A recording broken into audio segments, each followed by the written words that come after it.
ahead of us.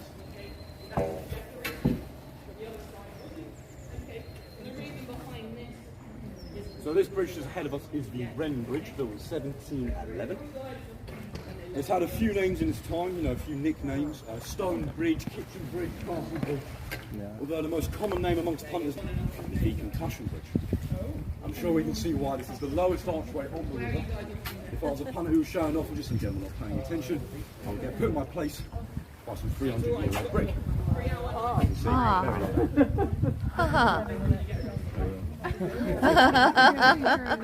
Okay, this is called the Kitchen Bridge. Okay, oh yeah.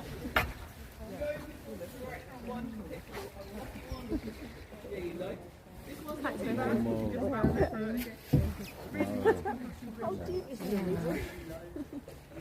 Not anybody. Now those